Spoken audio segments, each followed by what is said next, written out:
Okay, so I'm talking about the verification and validation step. Just for recalling, verification refer to the step where we assure that our simulation model really reflect the logic that we want, the logic that we put on the flowchart on the paper.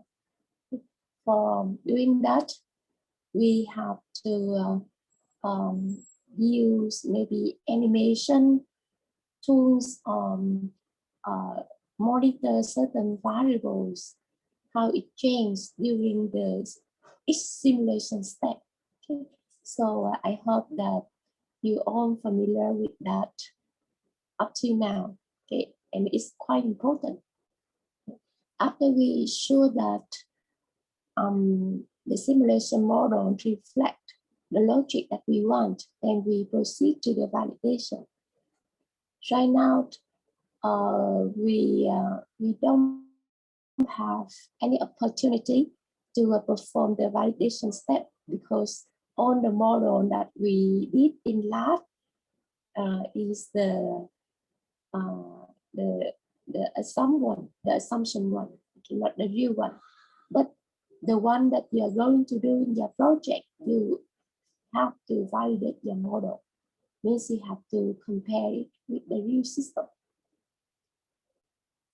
Right now, last time we stopped at the input-output transformation approach.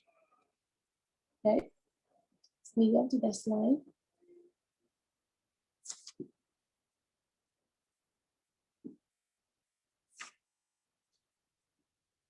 Okay, so this approach is the only subjective method because it's based on the hypothesis testing result to tell whether our simulation model is the same with the real system. Now, when I say the same is not very accurate, actually, because we can never achieve 100% similarity between our model and the real system. Firstly, when we use the input and output transformation method, we need to pick up some critical, some very important output of the system so that we can compare the output from our simulation model and the output from the real system. Okay, so for sure we cannot compare all the outputs. That's the first thing. Another point is the randomness of the system itself. So last time I asked you, let's say the waiting time of the real system is 4.3 minutes. And let's say from our simulation model, the waiting time is 5 minutes. What is our conclusion? It's 4.3 minutes, similar to 5 minutes. Okay. So it is, you can say yes and you can say no. Okay. So when we say no, 4.3 is different with 5. Well, a primary student can say that. But we also know that 4.3 may be similar to 5 because the randomness of the event we are dealing with, all the inputs that most of the input for our model are random, like the arrival time, the processing time. For example, they are all random. So a random input will sure give us a random output. So let's say if you run your simulation model only one time, you may get one result. But if you get your simulation model run 100 times, you may have a different result. So what we get from our simulation model is just a statistic. It's a random variable. It may vary. So the question that we really want to answer is whether our simulation model significantly statistical different with our system output. Okay, let me write here. Want to know whether it is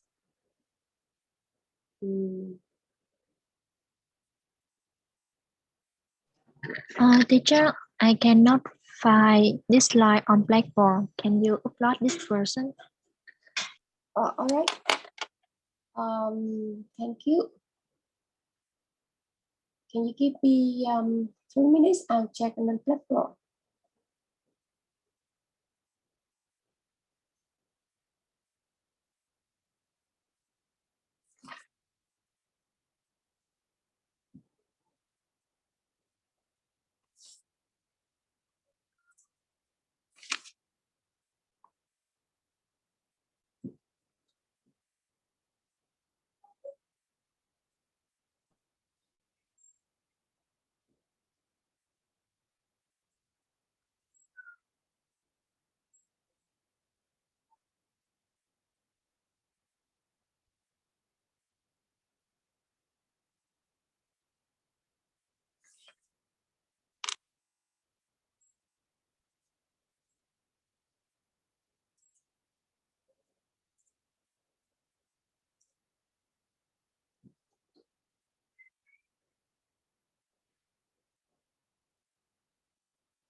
Our class is group 4. Content.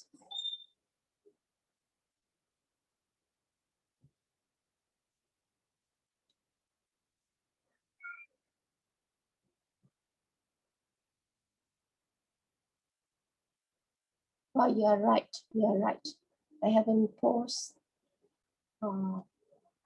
this one online. Just a second, please.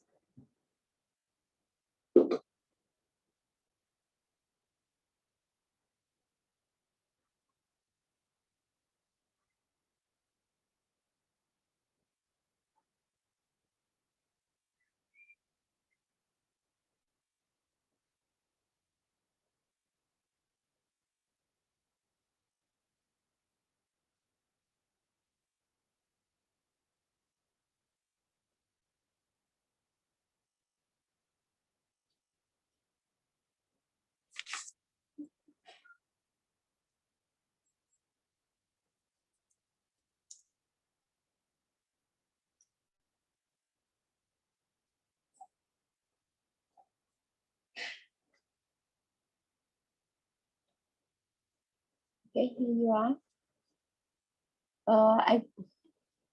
I post the link on the chat box here so that you can access it quick as well.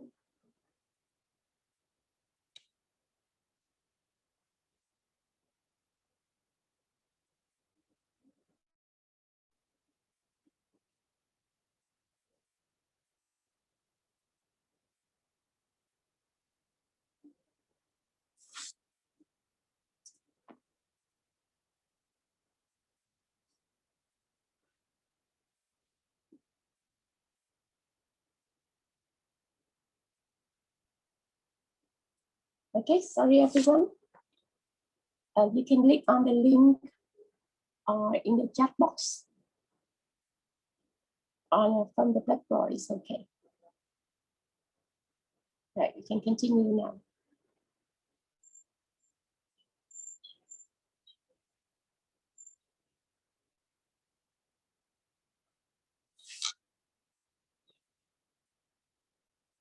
Okay, so let's look at this slide.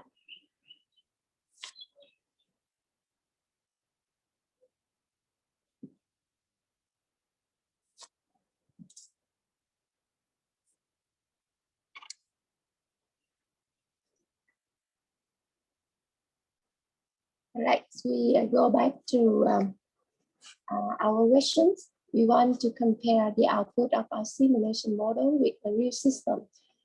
And we know that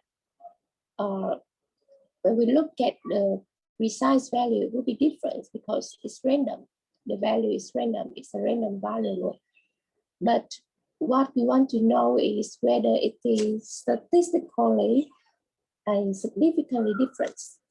Okay, I write here. We want to know whether it is significant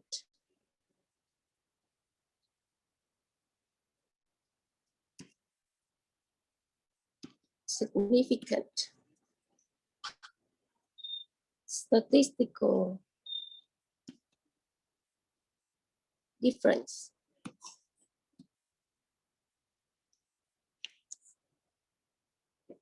It is different because of the statistical characteristic of the variable, but we want to answer whether it is significant difference or not. In order to answer these questions, we need to perform hypothesis testing. All right. Now, another factor we may also think of is the practical difference between our simulation model and the real system. The second one we want to consider is the significant practical difference. Significant and practical difference.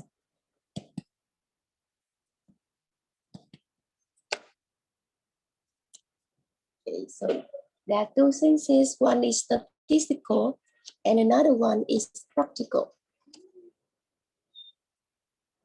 What's the difference between these two? Let's say from your hypothesis testing result, we find that the result from our simulation model is 5 minutes, and the real system is 4.3 minutes, and it's really statistically significant difference. But to the manager of the system, for example, he said, wow, to me, 4.3 minutes and 5 minutes is the same, so I still accept your simulation result. Then that's another point of view. What he say is the practical difference. What is the value that the user of the system allow the difference between the real system and the simulation model? Okay. So sometimes 5 minutes is not practical difference. Sometimes 5 minutes is practical different. So we try to involve these practical factor in our testing as well. All right, so remember for me, there are two things when we compare the simulation result and the real system. First one is whether the result are significant statistical difference with the real system. And the second one, whether our simulation model is significant practical difference with the real system. Okay.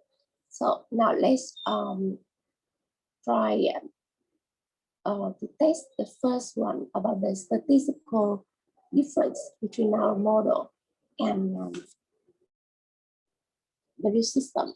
So our hypothesis testing is the average output from our simulation model is the same with the real system. So let's say in the real system, we measure the waiting time 4.3 minutes. This is the average waiting time after we run a few times of our simulation model. So far, in the lab, you may, for our exercise, we usually run only one replication, but that is not sufficient. You have to run many times and get the average. All right, now, this is the result we have. let's say we run citrification, and this is the delay from citrification. From the citrification, we can compute the mean of the waiting time and the standard deviation from our citrification. The mean of is 2.51.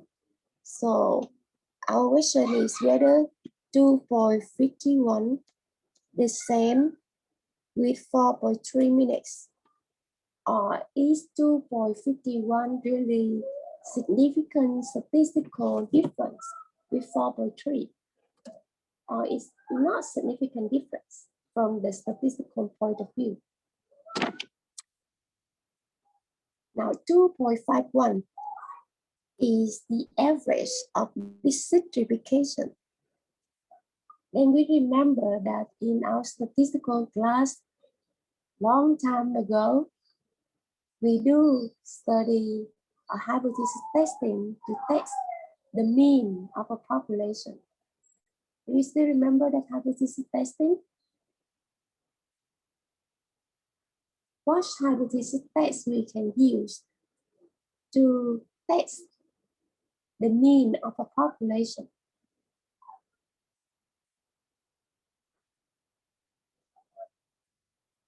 Anyone remember that? It's a very popular test. Okay, and it's t-test. Remember t-test? So far we learned K-S test and chi-square test, right?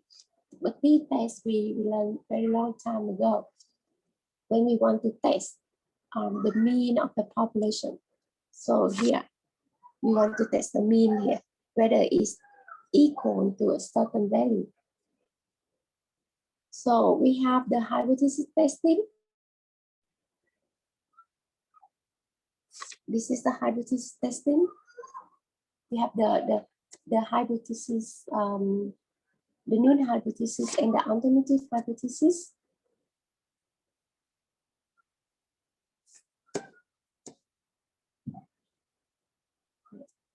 Next, in these tests, we need to compute the test statistic.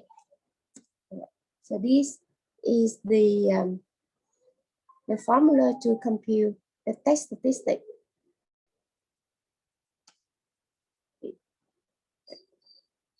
Mu naught here is the true value that we want to test, right? In this case, 4.3. Okay.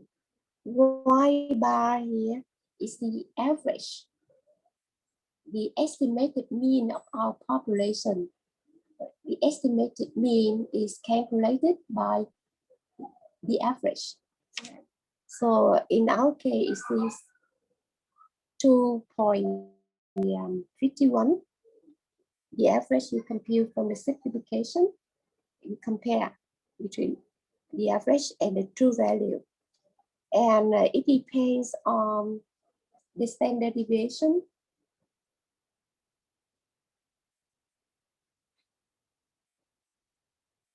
All right, I'm sorry, not standard deviation, but it's variance. It's variance, not standard deviation. The variance and n is the number of publication or the sample size. In this case, we have citrification. Our sample size will be 6. This is our test statistic. If our null hypothesis is true, the null hypothesis is true, the average is the same with 4.3, then our test statistic will follow a t-distribution. This value will follow a t-distribution. You can plot the t-distribution. So to know whether it's follow a t-distribution or not, we will look at the t-distribution table and look for the Richardson value, T alpha. Now remember, in the t distribution is a symmetric distribution. It's similar to normal distribution. And our hypothesis testing is a two-tailed test. Right? We check whether it's different or not. So here, when you look at the distribution, you also look at the two tails of the distribution. So if we choose alpha equal to 0.05, then the rejection region in each side is half alpha. This is to be 0.025. This one is 0.025. So you look for T alpha over 2. The degree of freedom in the T distribution is the sample size minus 1. We have 6 duplications, so the degree of freedom is 6 minus 1, it is 5. This is our critical value. All right, now we compare our test statistic with the critical value. Is larger than the critical value. This is the critical value, T alpha divided by 2. This is our test statistic. It's fall in the rejection region. Therefore, we have to reject the null hypothesis, which means that our simulation model is not good enough and we have to refine it. How to refine our model? We don't look at the simulation model in the software anymore because we already make sure from the verification step that it reflects the logic that we want. So now anything wrong happen is because the logic that we assume is wrong, not the computer model. Okay, so in this step, in order to refine our model, we have to check our logic, not check the computer model, check the logic, the conceptual model, I mean. Okay. And also we need to check the input data. Right. That's the two steps we need to check for validation. After, let's say, in the logic, we have made some assumption and it's not true. It's really critical. We cannot make that assumption. Then we have to change the logic, and then we change the computer model according to the logic that we change. Okay. Or let's say if it is because the data collection is not correct, then we have to change the data and then change it in our computer model. All right.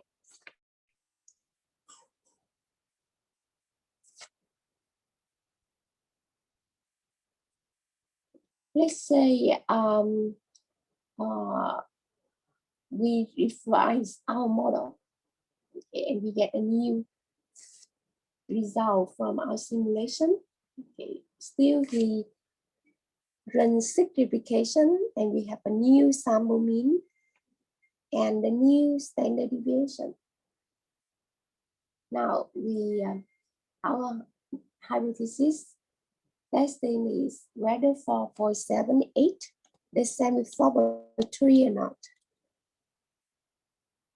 Okay, or whether is significantly statistical difference with 4.3. Okay, so you can try to compute the test statistic in the t-test again and see whether we can satisfy with the revised model or not. All right.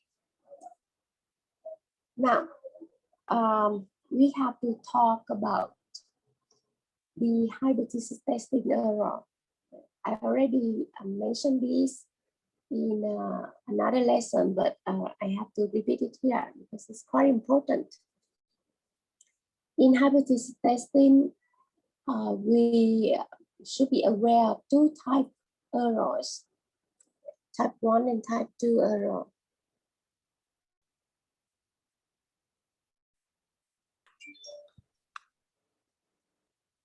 Let's say this is our critical value. And this is our rejection region.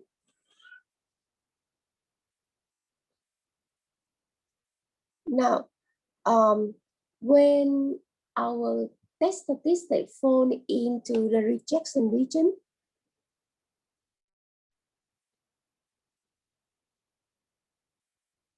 then we have to reject a model, right? We reject our null hypothesis because the probability that is correct is very small. It's only 0.25, 0.025. That is our null hypothesis is correct. But still, there are a probability that that is a valid model, but we reject it. So type 1 error related to alpha value. It is when we reject a valid model. Our model is good, but we reject it. Okay, what a pity. We have a good model, but we reject it. And the probability of that type error is alpha. However, this type of error is not very serious compared to the type 2 error. What is type 2 error? Type 1 error related to reject a model. Type 2 error related accept the model, but accept an invalid model. So when our test statistic is here, we accept our null hypothesis, right? We have no reason to reject it, so we accept. But what happens if we accept an invalid model? So we think that it belongs to this distribution, but actually it belongs to another distribution. It belongs to another distribution. In this case, we accept an invalid model. You see that type 2 error is more serious than type 1 error. We have an invalid model.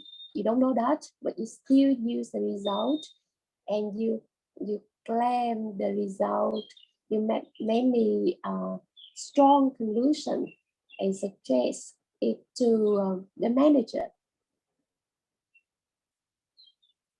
It's very serious, right? It's just like COVID-19, like you contract the virus, but you don't know, so you go everywhere and spread the virus. Type 2 errors is always more serious than type 1 error. Okay. So for the validation purpose, we have to pay attention to type 2 error. Try to reduce type 2 error, the probability to accept an invalid model, as small as possible. There is a relationship between the number of replication, the probability of type 1 error alpha, and the probability of type 2 error beta. Basically, we want alpha small and beta small because it's the probability of error, but we cannot achieve both. Like for a fixed number of replication, if we want small beta, then we have to have high alpha. These three have a relationship. So now The alpha value we usually fix. We usually use the standard alpha value like 0.05, 0.025, or 0.01. Usually use around that standard value. The remaining would be the sample size and the probability of type 2 error beta. By common sense, do you think that a higher number of replication will reduce type 2 error, or small number of replication will reduce type 2 error?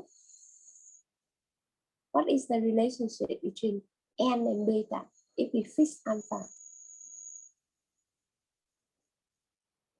If we want to have a small probability type 2 error, if we want to have a small probability of accept an invalid model, should we run our simulation many times, or we just run it a few times?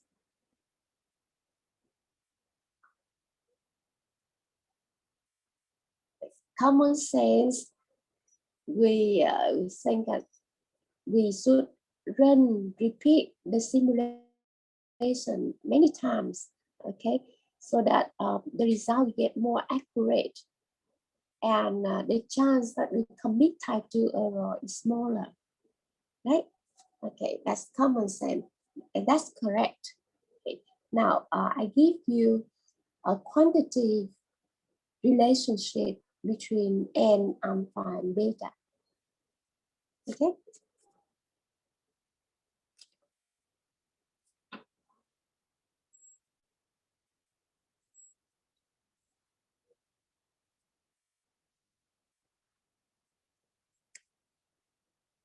Okay. Now, in order to design the number of replication in the relationship with alpha and beta, we need to consider a factor which I already mentioned just now, the practical difference that we expect between the simulation model and the real system. That is, what is the practical difference between the output, the average output of our simulation model and the real value. Let's say if the manager user say that, well, if your simulation result is 5 minutes different, it's within 5 minutes different with the real system, then I would consider it's acceptable. But larger than 5 systems, then I would consider that it's really different. Your simulation result is really different with my system. If the difference is larger than 5 minutes, okay, we call. Okay, so you need to determine what is the true difference, the practical difference between the simulation and the system. And this is have to be determined by the user, the system. Okay, now, so you will get this one. And then you take the standard deviation of the value. Right here, we don't have the true standard deviation, so we have to estimate it from our samples. Let's say we run 10 replication, we can estimate the standard deviation from that 10 replication. So we compute the value delta using this equation. All right, this delta actually reflect the true difference between the simulation model and the real system in considering with the standard deviation. how many standard deviation that true difference equal to. The true difference divided by the standard deviation. So we have how many standard deviation is different. And then we will use this plot, the OC curve. We call it the operating characteristic curves.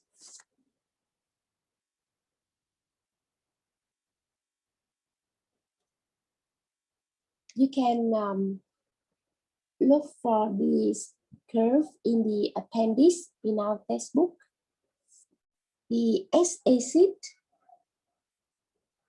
is the delta value that we just computed in the previous slide. The Y acid is our beta, the probability of accepting an invalid model. Now you look at here, we have alpha equal to 0.05. It means that we will have different OC curve for different alpha value. If we want to choose alpha 0.05, then you look for the chart that have alpha equal to 0.05. If you have alpha 0.01, then you have to look for another table. Now inside, we see a different curves for different n. N is the sample size or the number of replication, how many times we repeat our simulation.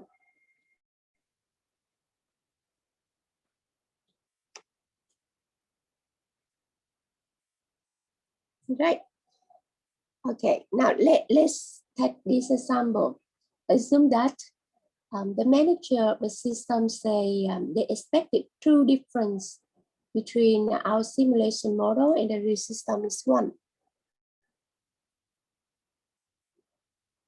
So as long as the difference within 1, it is acceptable. It is considered no difference. But if it's larger than 1, then it's really practically difference. And from our simplification, we got the standard deviation equal to 1.66. From there, we can compute our delta value. Our delta value is 0.6. Now, delta equal to 0.6. We will use this chart to see where it is. 0.6. It is somewhere here. And let's say we run 6 replication. This is 5 replication. This is 7 replication. So 6 replication is somewhere in between. I will check this one. Somewhere here, between 5 and 7. Okay, and then we see what is the beta value for this. We start from here. We start from delta. We already run it 6 times. Okay, and we see what is our beta value. Now our beta value may be nearly 80%. Let's say is like 75%. Maybe.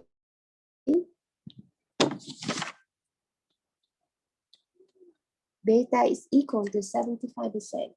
Is this a small number or a large number? Is it good or bad? The probability that we accept an invalid model when we run 6 times is 75%. Is it bad, good or bad? Yeah, it's bad, right? Trang, it's bad, it's too high. All right, so it's not good. What can we improve from here? What should we do then? What should we do to reduce this probability of type 2 error? Right, we should run more replication. So how can run more replication help? We look again in this OC curve. Let's say the delta doesn't change much. We assume that the delta doesn't change much. It's the same here.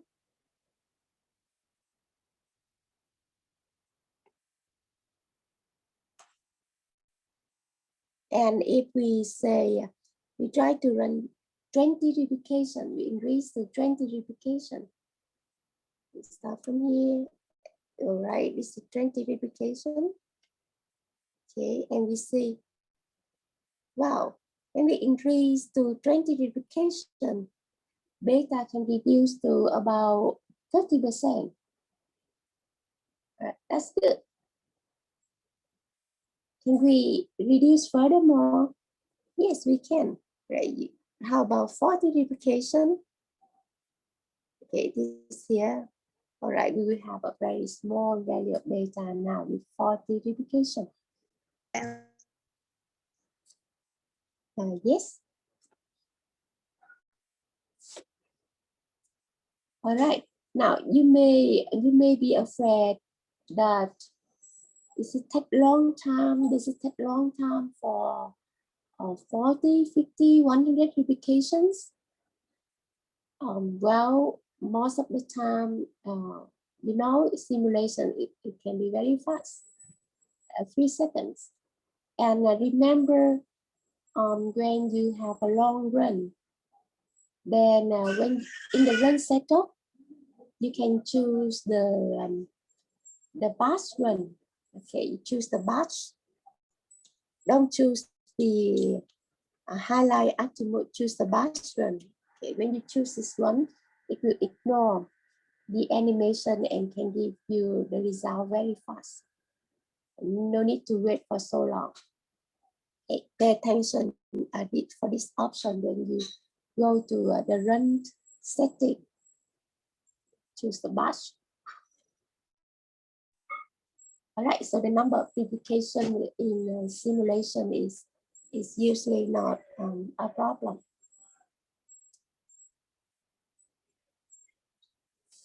All right, any questions so far?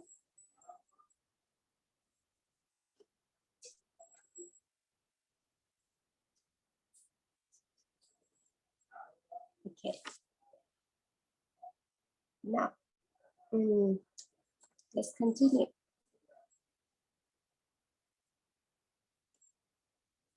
Just now in hypothesis testing, we look at the average of the output from our simulation model and compare and test that average value against a certain value. When we look at the average statistic, we are using a point estimate. Point estimate. All right. So we estimate that the average of the waiting time is 4.7 minutes. We only give one value, so it is the point estimate. Another way to estimate a statistic is using a range or a confidence interval. A range or confidence interval. So we can say, wow, the waiting time may ranging from 3 minutes to 5 minutes with 95% confidence. Or in other words, we say that 95% of the case, the average waiting time will range from 3 minutes to 5 minutes. 95% of cases. So when we say that, we are using the confidence interval. And people usually use the 95% confidence interval. Right. Well, you can have 90% confidence interval, you can have 100% confidence interval, you can have 40% confidence interval. But people commonly use 95% confidence interval. All right, so let me test you this to see whether you understand. All right, I have two saying. I say the average waiting time may vary from 3 minutes to 5 minutes. All right. And the other one say the average waiting time may vary from 1 minute to 10 minutes. So this is the first one. This is the second one. So which one will have higher confidence? The one who say the average waiting time may vary from 3 to 5 minutes, and the one who say the waiting time may vary from 1 to 10 minutes, who will have more confidence in their statement? The number one and number two, who will have more confidence?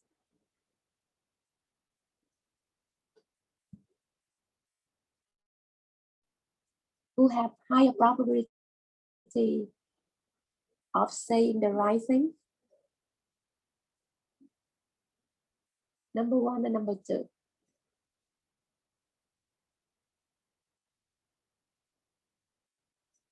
We have higher confidence when saying this one, number two.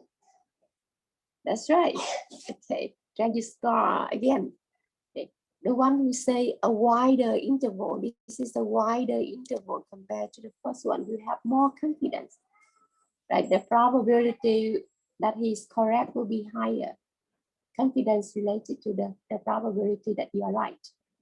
But which information is more useful? 3 to 5 minutes or 1 to 10 minutes is more useful?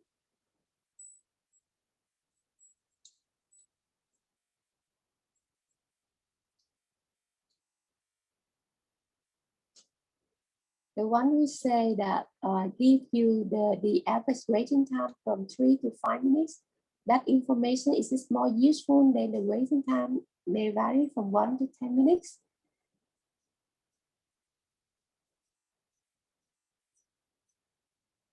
You think so? If 1 to 10 is actually, the estimate is too wide, but 3 to 5, the estimate is more precise.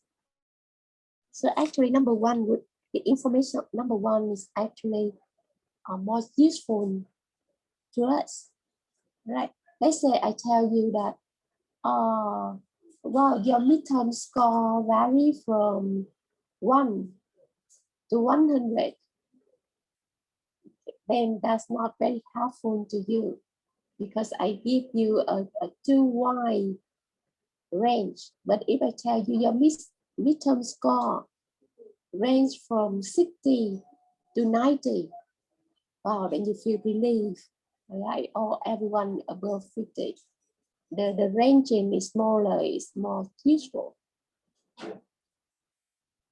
So the point here is we have a compromise between the confidence and the interval. If we have a very high confidence, we usually have a small interval. I'm sorry, if you have a high confidence, we will have a large interval. Right? If you have a small confidence, then you will have a small interval. Even though we want small interval and high confidence. Okay. Now we have an equation to compute the confidence interval. Just like when we want to use a point estimate, we have the equation to compute the average. Right, compute the average is quite simple. Now, how do we compute the confidence interval?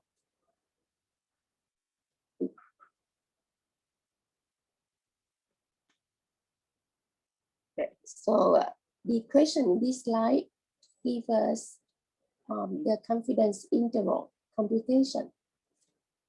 Y bar is the average, the point estimate. If we plus with this one, we have one end, the high end of our interval, and we minus this value, we have the low end of our confidence interval.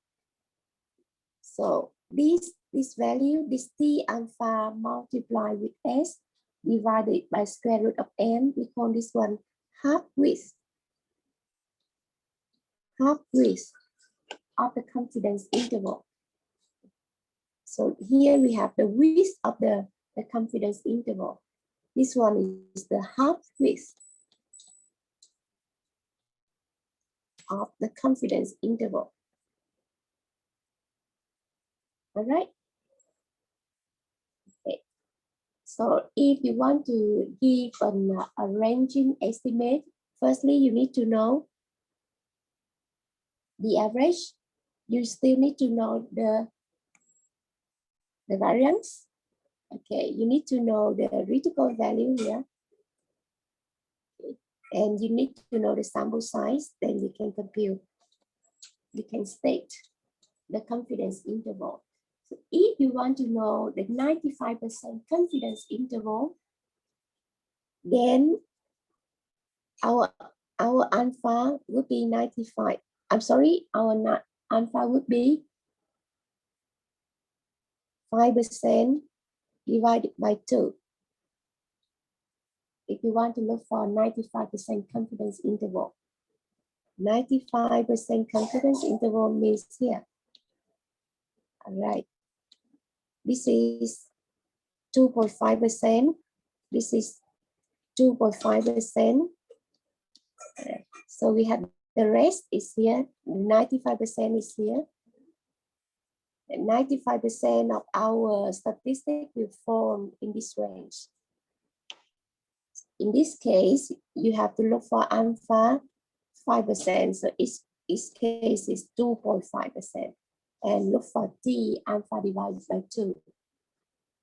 If you want to look for 80% confidence interval, how to look for 80% confidence interval? 80% confidence interval means, right, this one will be 80%. 80% of the population is within this interval. You see, 80%, we reduce the confidence, we reduce the probability, then the interval also shorter, so narrower. We are able to state more precisely, but with the compromise of the reduction of the probability. Okay, so if you want to look for 80% confidence interval, then you have to find for alpha. This is 10%. This is 10%. You get it? Okay, but commonly, we would use 95% confidence interval. Okay. All right, another question before the break, maybe. Let me check the time. Okay. Look at this equation.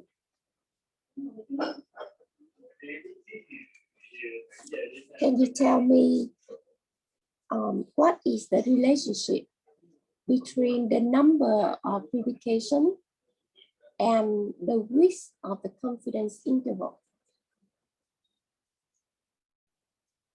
What is the relationship between the number of publications and the width of our confidence interval? Okay, this is the width.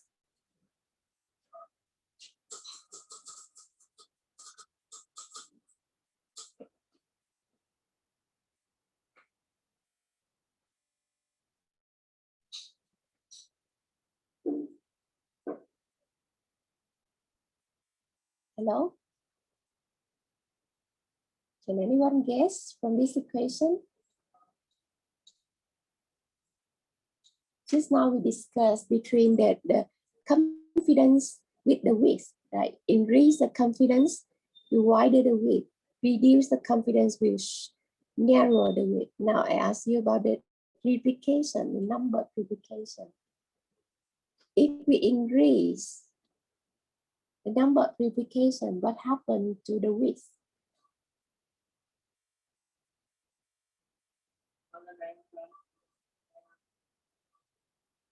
All right, we have to answer. Yes, the width will reduce. Do you agree? Okay, so t multiplied by s divided by square root of n. If we increase n, this one will reduce. The half width, this is the half width. The half width is reduced. That's right, so your answer is right. If we increase the number of replication, then our confidence interval will reduce with the same confidence level. This one is the same confidence level. Then is it good or bad, everyone? We increase the when we increase the number of replication, our confidence interval is narrower. Is it good or bad? Is it a good or bad thing?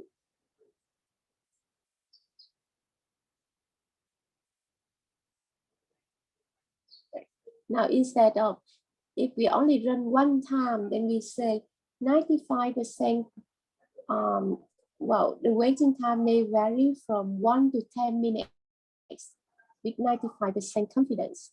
But if you increase the number of replication, you can narrow that estimation from 3 to 5 minutes with 95% confidence. That's good, right? Okay, so remember this point before we take the break. Increase the number of replication in simulation will help to reduce the width of the confidence interval. And this is the good thing. All right. So we take the break, about 10 minutes break. After the break, we'll see how we use the confidence interval for testing the validation of our model. All right. All right. So we're done, class. Let's take a 10 minutes break.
our simulation output and the real system.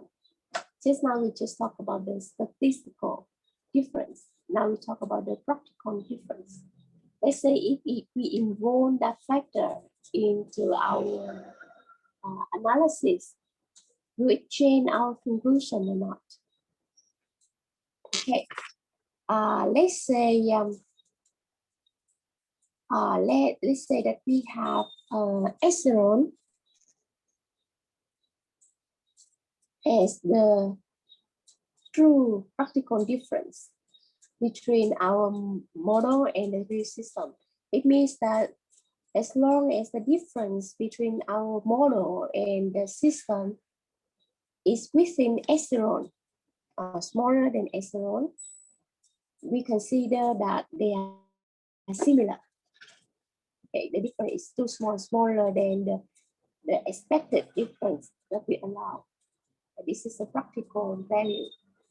But if the difference between the model and the real system is larger than this epsilon, then we will consider is significant practical difference.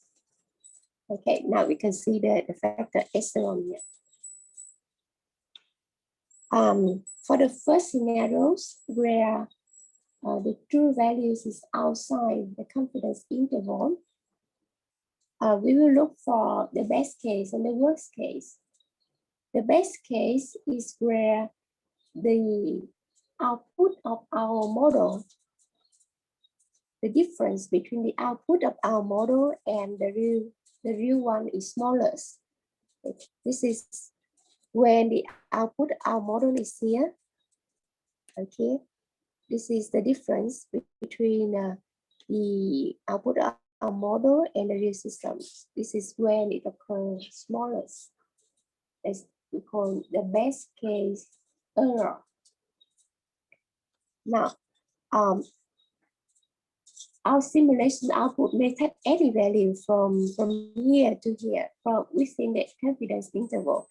So when it takes the value here, the other end of the interval, and at this point, the difference between the model and the real value is largest.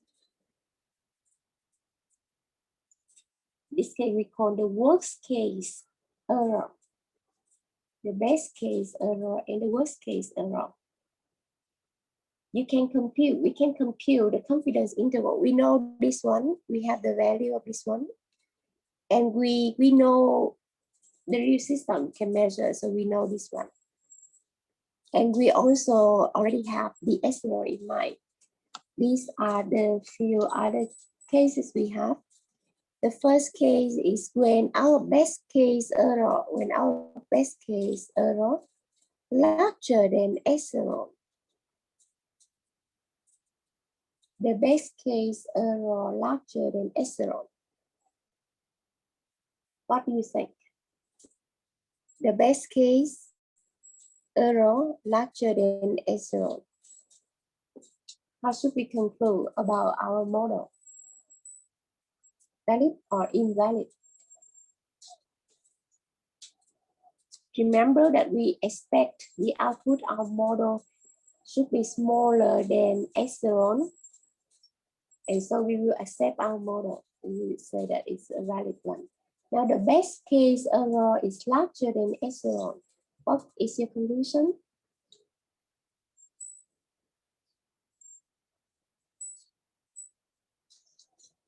Invalid? Why do you say it's invalid?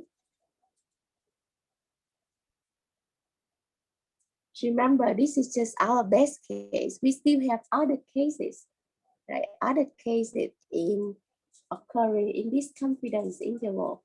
If the best case larger than epsilon, how about the other cases? Would it also be larger than epsilon? Best case is the smallest number is larger than epsilon.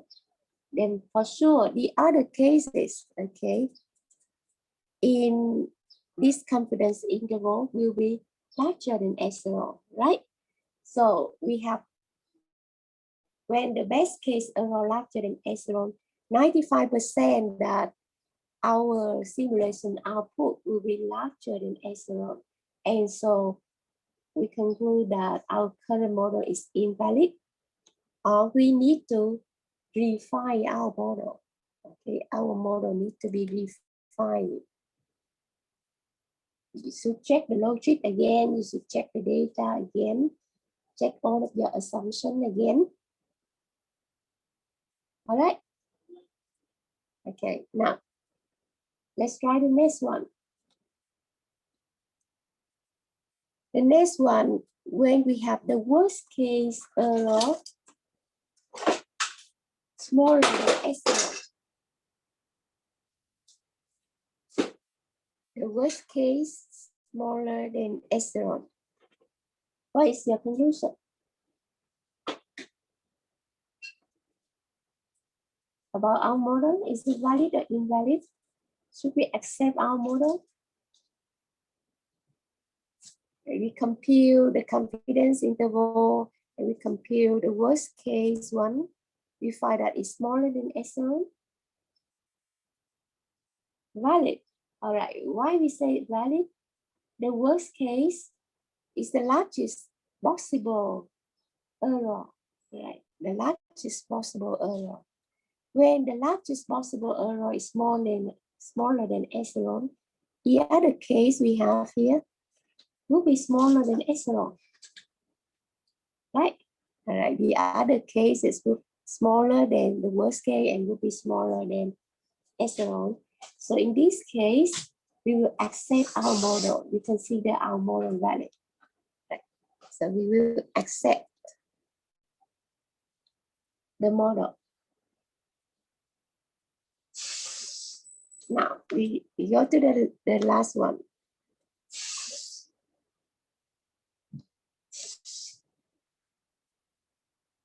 Last one, if the best case error smaller than epsilon, if the best case smaller than epsilon, but the worst case is larger than epsilon, what is your conclusion?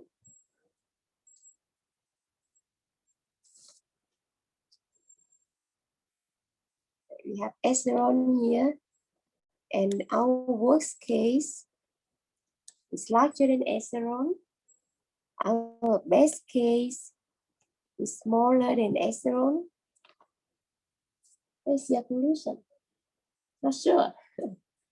Why not sure?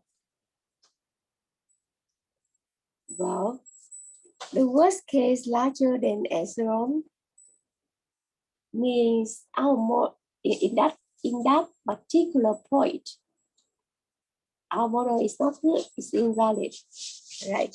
The best case smaller than epsilon, this is a good one, but we are not so sure where is our output. It can be anywhere within the confidence interval here, right? And so the same with other value within the confidence interval. Some can be smaller than epsilon, some can be larger than epsilon. What should we do then? We're not sure. We cannot make a conclusion whether our model is valid or invalid in this case. What should we do?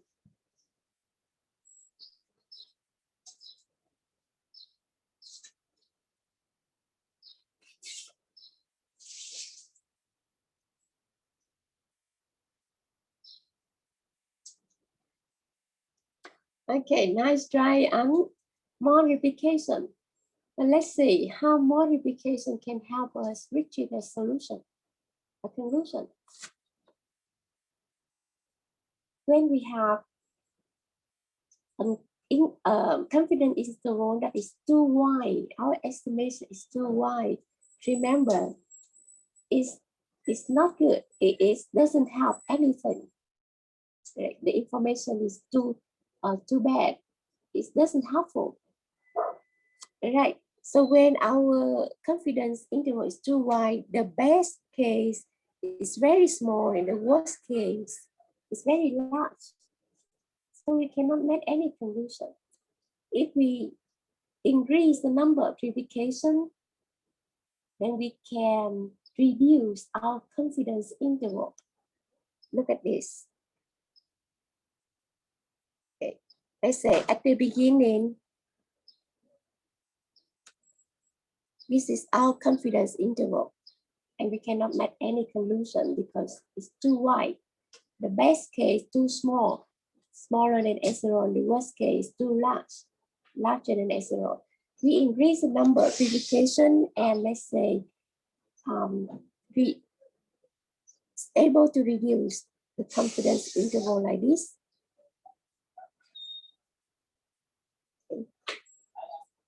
Narrow down our confidence interval.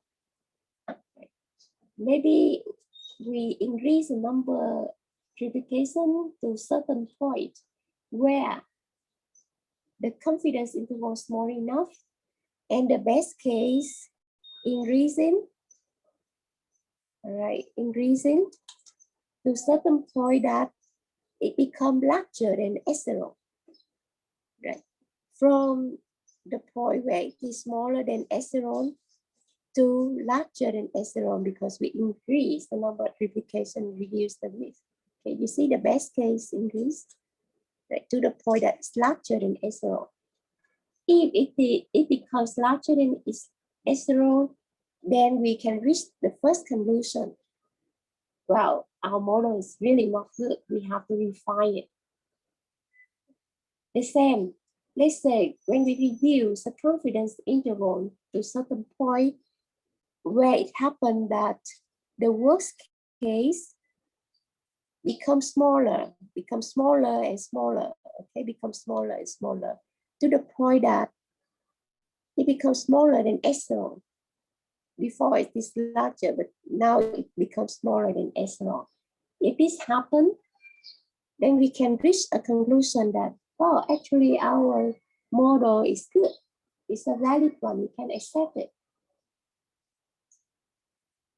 All right, right. So when we have a very few replication, the confidence interval is too wide, we cannot reach a conclusion. Increase the number of replication until you can reach either rejecting your model or accept your model. Okay, now let's try the second scenario where we have the true value is inside our confidence interval. This is our confidence interval and the true values is inside here. Now, what happened? What is your conclusion? If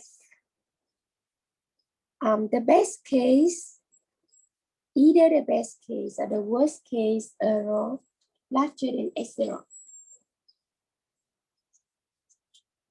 The best case larger than epsilon. What's your conclusion when the best case larger than epsilon?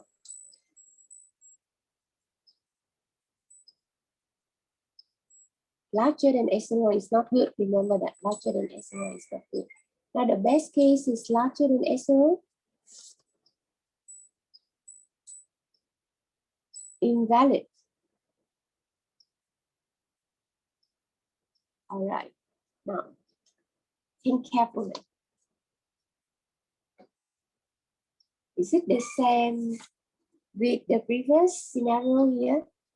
When we have the best case larger than epsilon, then we can conclude the model is invalid and we need to refine it. Is it the same?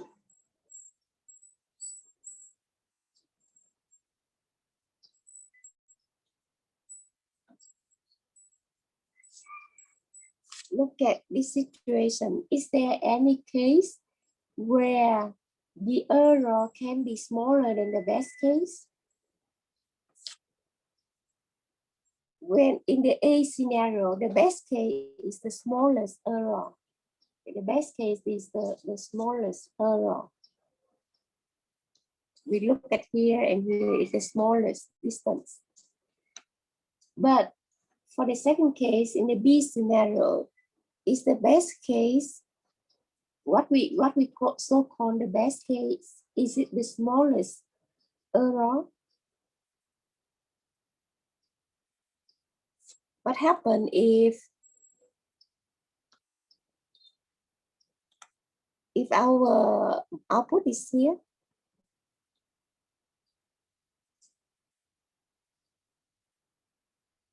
All right. So in this case, it's even smaller than the best case. Okay, and when it is here, it's also smaller than best case. So in the B scenario, the so-called best case is not really the best case. Okay, we still have other cases that's smaller than the best case error. So the best, when the best case larger than epsilon, it doesn't guarantee that all the value in our confidence interval will be larger than epsilon.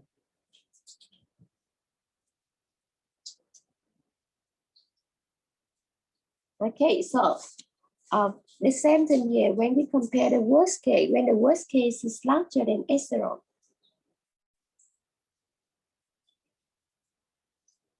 Oops, sorry.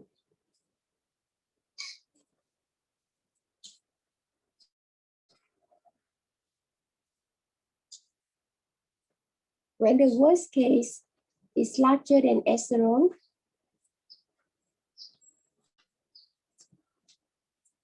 we also cannot reject because we have other cases that are smaller than the worst case.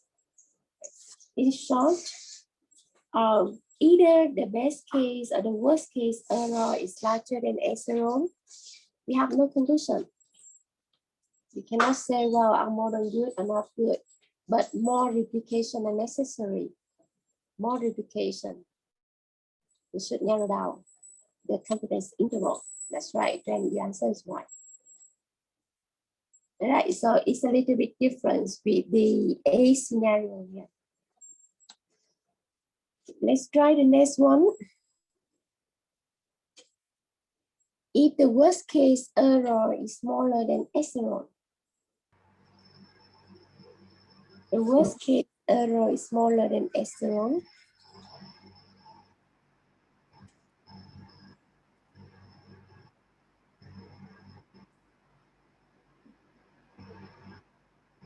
is valid.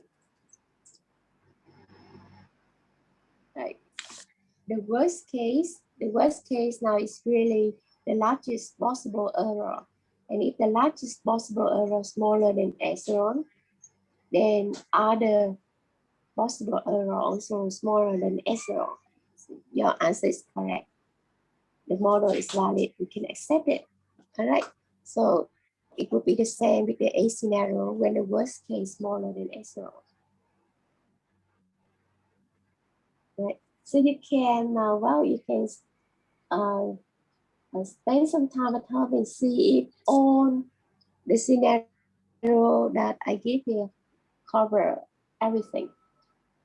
All of the points, they cover all the scenarios. Actually, yes, it takes, but you can spend time to verify it, whether it is already covered on the cases, on the possible cases.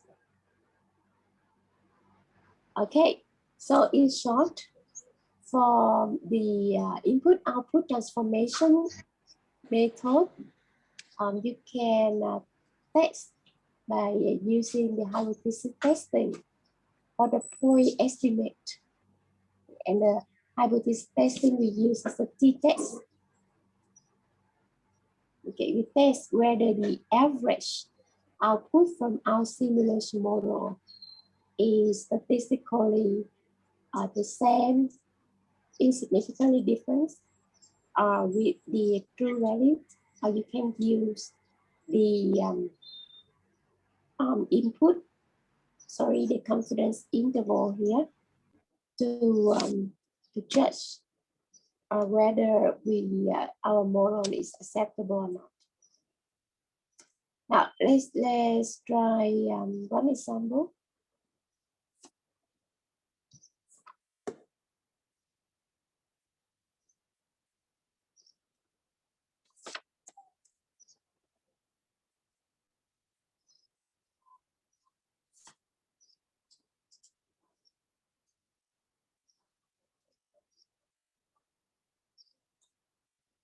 Okay, now in our bank example, let's say the real delay time from the real system is 4 over 3 minutes. 4 over 3 minutes.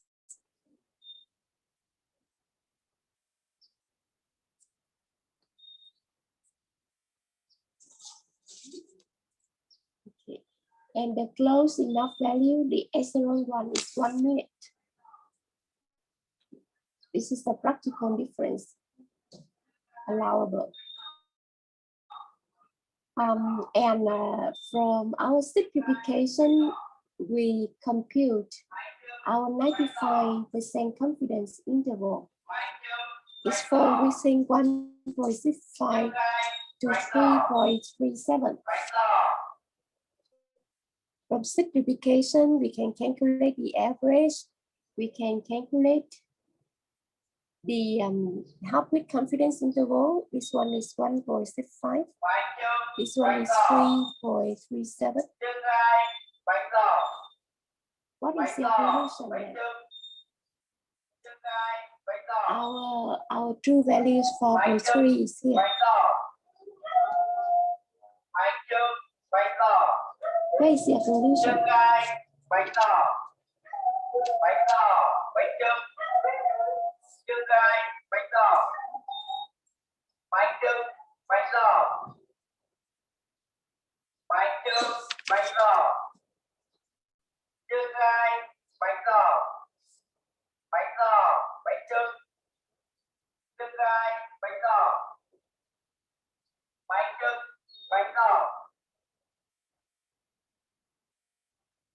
You do a quick calculation, right? What is our, this is the case where the true value is outside our confidence interval. All right, and we have the best case error is 0.93. It's smaller than 1, smaller than our echelon. And the worst case from here to here, it is 2.65, is larger than 1. What is your conclusion, Charles?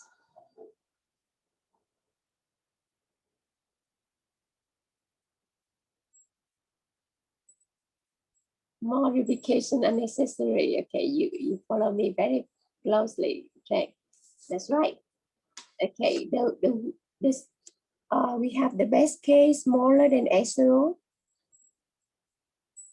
The worst case larger than echelon. The confidence interval is too wide. All right. The best case too small, and the worst case too large. We cannot conclude anything. More replication unnecessary. That's right.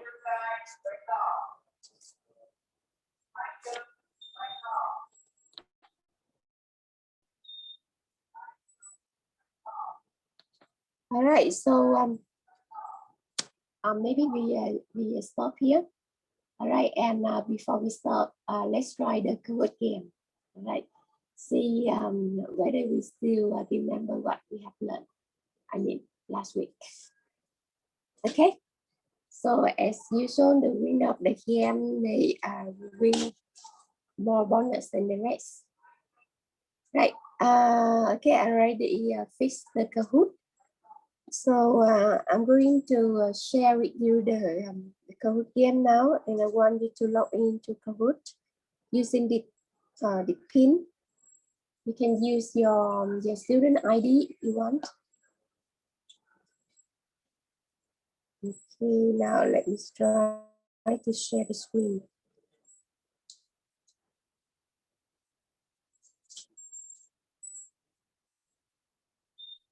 Okay, I'll stop share my screen.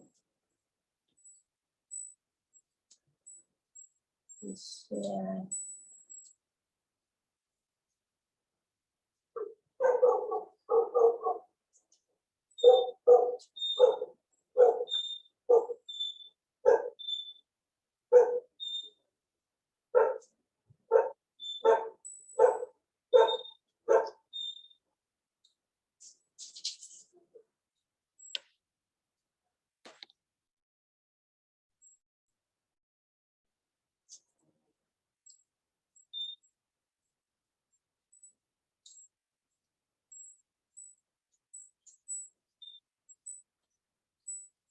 Mm. So okay, let me start again.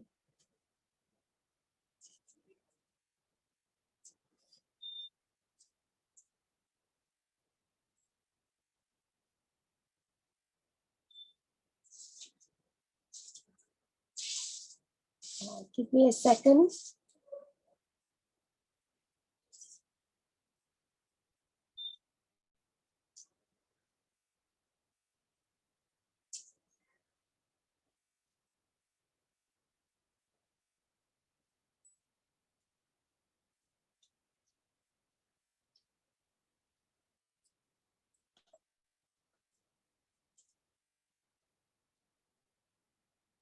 Too slow.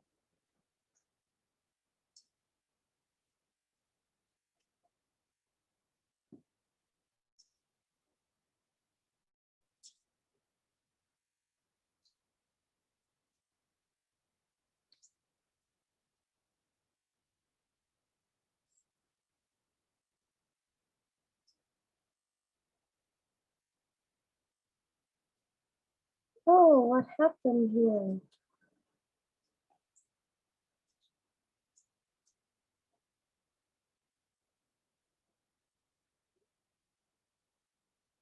Yeah, I'm not sure it is allows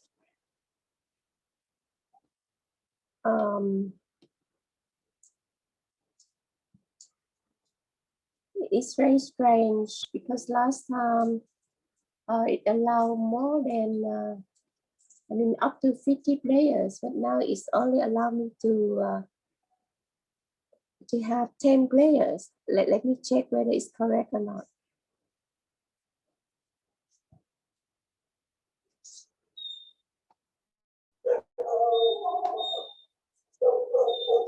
Right, it doesn't matter. So let's see who fast can log in, right? The rest, you can just follow it.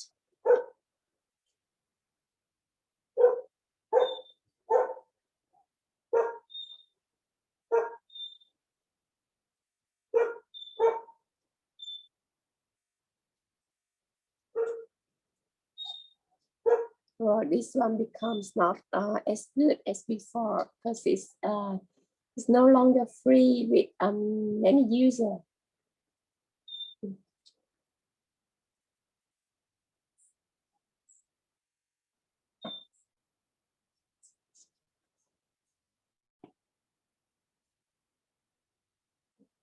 Loading can be too slow.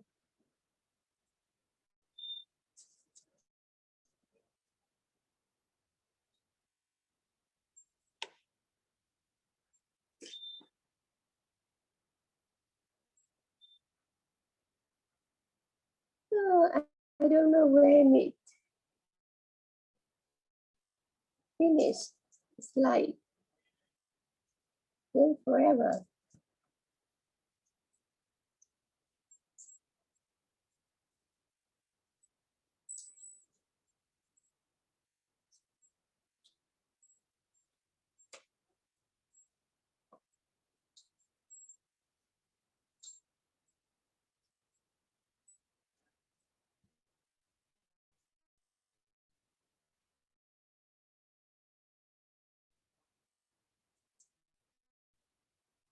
Okay, take a rest, everyone.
Okay, can you hear me now? Plus, can you hear me now?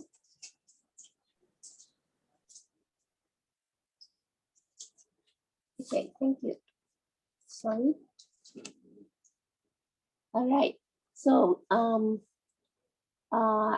just saying that we are using the input output transformation method for validation, and what we compare so far is the output. For the input, we assume that they are the same. Okay, so the input that we use for our simulation model so far is from our input modeling. That is like we have the real data of the system, the real input data of the system, and we try to fit a probability distribution to that data. Then we ask ARENA to generate random variables that follow that probability distribution. Okay. For example, we fit exponential distribution mean 5 minutes to our inter-arrival time data. And then we ask ARENA to, in the create module, we key in that information so that ARENA will generate the inter-arrival time follow exponential distribution. And when we do that, we assume that the input of our simulation model is the same with the input of the real system. And now what we need to do is just to compare the output of the real system and the output of our model. We have another way. Now, maybe we feel that by using the artificial input for our model through the probability distribution, it may not that accurate. The input may be not exactly the same with the input of the real system. Okay, there may be still some error in our input modeling. And in that case, you can have an alternative to use the actual historical data for our simulation model. Remember last time I told you we have two options. One option is doing the input modeling. The other one is to use the real data directly in our simulation model. And I give you a reference to read how to do that. Do you remember that one? Okay. Now you also can use direct actual historical data for the validation purpose. Okay. So in that case, you assure that the input is exactly the same. Okay. But what you need to make sure when you use this approach is that you have to make sure that the output of the system, of the real system, is corresponding to the real input that you use. Okay, for example, let's say you collect the data in this real system on a Monday, on that particular day. Then you have to collect the output for the same input in that particular day, in that particular time. Okay, don't use the input for this day and the output from the other day, then it will not be accurate. Okay, now if this is your choice, then there will be a slightly difference in our hypothesis testing method. The other is the same.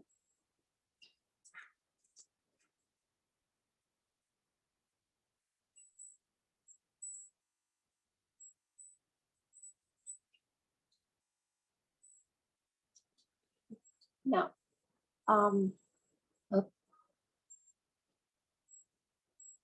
okay, let's say we have K input data set. Of course, in this case, if you want to do this way, you need to have a lot of few data set. So let's say you have K data set or 10 data set, means like from day 1 to day 10, you have 10 data set for 10 days. And corresponding to the 10 input data set would be the 10 output data set. Remember, you have to make sure the output is collected in the same time with the input. All right. So for the first input data set, we would have the system output set. The second input data set, we would have the corresponding system output set 2, and so on. Now, we will use directly the input data set in our simulation model and run it, and then we will obtain the output from the simulation model.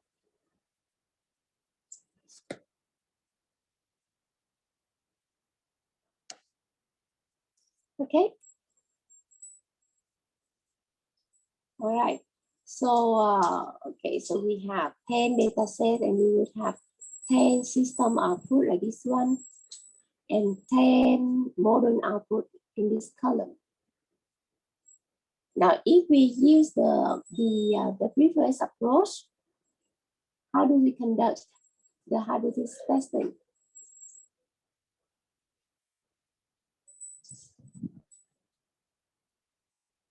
In the previous lesson, we conduct the hypothesis testing for the point estimate, right? So we will take the average output from our simulation model. I'm sorry. Okay, means that we will take the average of all the output here. Take the average of all the output here, and we compare it against one true value of the real system. Let's say you have 10 value of the output system here, the system output here, and we compute the average. We consider it as the true value, and we compare the average from our 10 duplication here. The 10 duplication here corresponding to the 10 data set we have, okay, and against the true value. Like that is the previous hypothesis testing that we did. However, in this case, doing like that is not accurate. The previous one, what we did is the t-test. Now, for this particular case, we will obtain more accurate result with pair t-test instead of t-test. Yeah. So what is the pair t-test? Yeah. You see, we have 10 duplication here, and actually for one duplication or one data set, we have a relationship between the system output and the model output. The first system output and the first model output have exactly the same input data set. Okay. Because the reason we can observe the difference between the model output and the system output for each data set. Right. So you look at this column. This is the difference between the system output and the model output for the first data set. Similarly, we have the difference between the system output and the model output for the second data set. Right. And if we have 10 data set, we will have 10 observed difference like that one. Okay. So now instead of looking at the average of the model output, we were looking at the average observed difference. All right, average observed difference. This is the one. Can you guess what is our hypothesis now? If the system output and the model output is the same, the observed difference, the average observed difference here would be 0, right? If the system output the same with the model output, then the observed difference would be 0, and we take the average here. Okay, right. So the pair t-test basically similar to the t-test, but instead looking at the average of our sample, we're looking at the average difference of each pair, and our null hypothesis becomes the average difference is equal to 0 or not. Okay, did you get it? Right. So this would be our null hypothesis.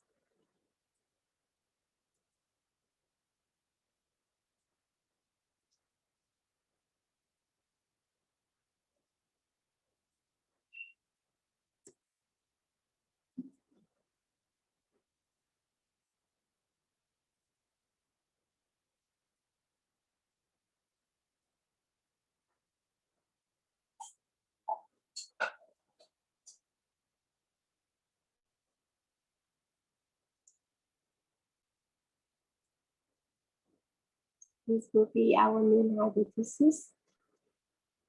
I'm sorry, my pen doesn't work.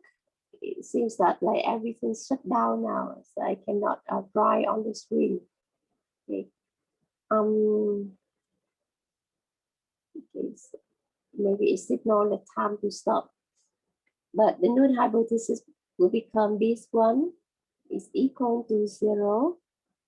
And what is our test statistic? How do you compute the test statistic? Okay, let's go back to this slide to look for the test statistic in the normal t-test.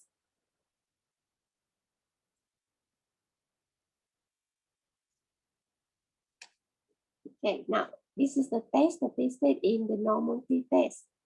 For the pair t-test, what is our y bar here? The y bar here would be the average difference. The average difference between the system output and the model output, the average D. Okay, what is the mu zero here? The mu zero would be 0, right?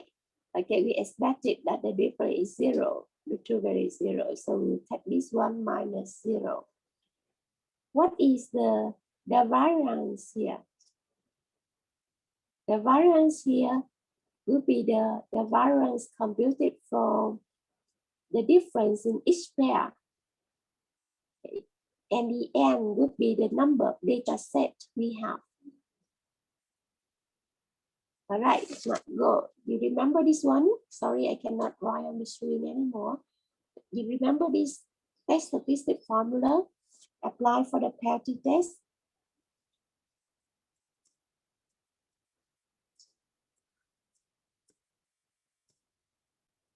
Okay. The average y would be the average b here. Okay. The mu zero, the true value would be 0 because we expect this one equal to 0. All right. The variance is the variance for the difference in the 10 data set. And the n, the number of replication, will be the number of the input data set we have. Okay. Basically, the pair t-test becomes the t-test as usual. All right. So we compute the test statistic, and then we compare the test statistic with the critical value to get the conclusion. All right. Are you clear? Any question?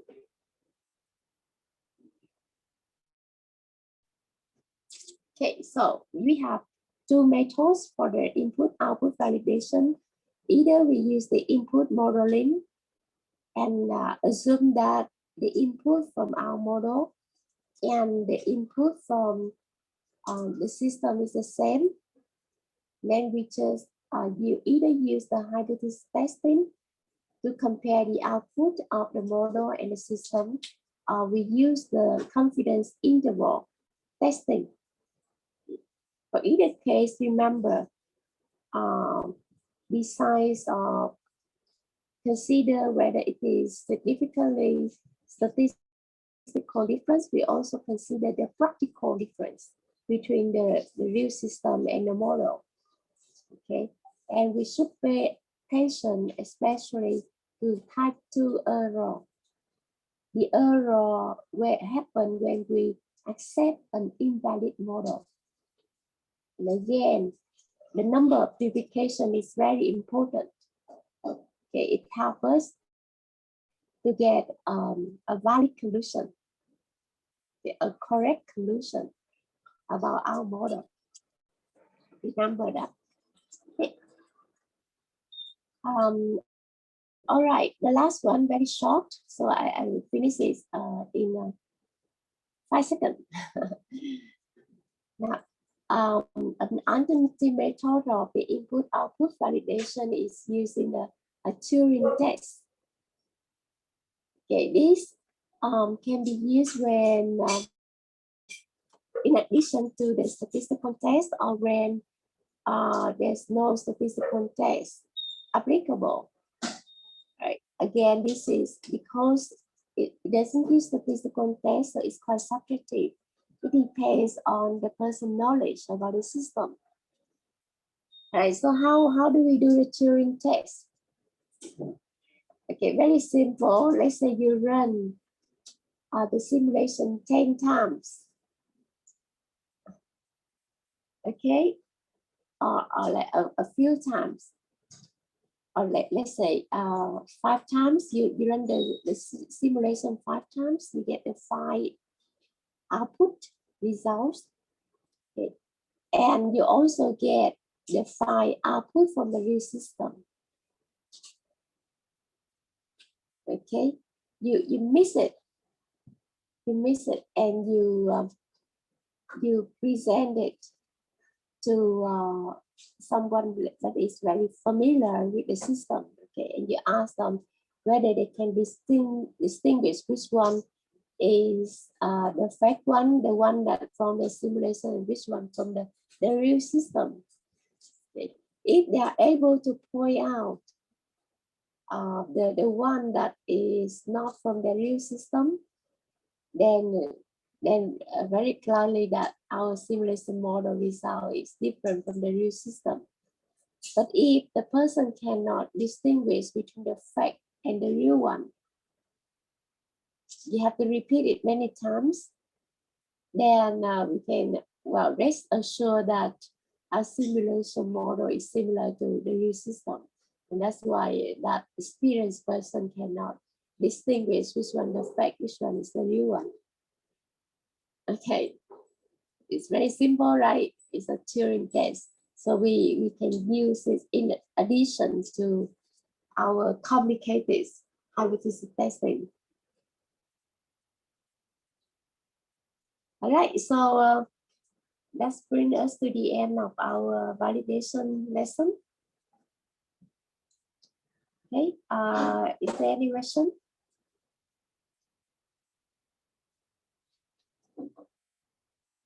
All right, if not, then see you next week. And 95% that we will continue online like this. Right, all right. Thank you for your patience for all the technical problem and my forgetfulness.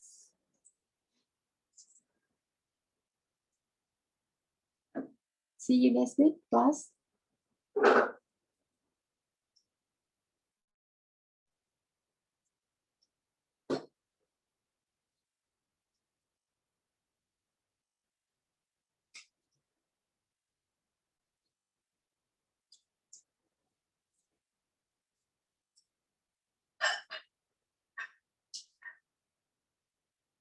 Bye Hải, bye Ánh, bye Trang, bye Đức, bye everyone.